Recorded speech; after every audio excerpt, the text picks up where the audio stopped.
नाज़रीन, राधण भरिसां बचाव बंद कमज़ोर हुअण सबबि घारनि जो ख़दशो वधी वियो आहे। इन हवाले सां पेश आहे रिपोर्ट। सिंधु दरिया में हिन वक्त मुसलसल पानी जे वहकरनि में वाध अची रही आहे ऐं पूरो कच्चे जो इलाइक़ो पानी जे हेठि अची वियो आहे। नए ॻोठ वारे इलाइक़े में 5 लखनि ताईं पानी जो गुज़र जारी आहे।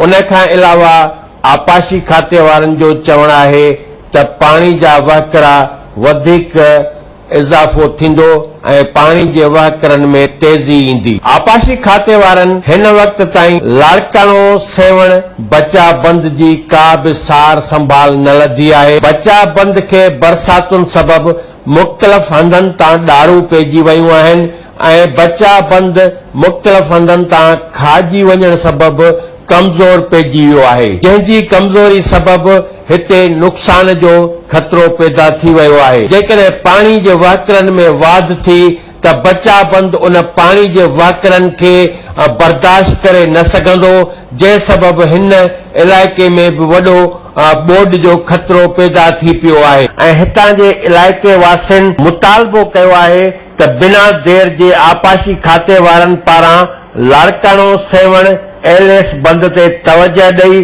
उन जे कमज़ोर हिसनि खे मज़बूत कयो वञे। Muzaffar Gorad, KTN news, राधण।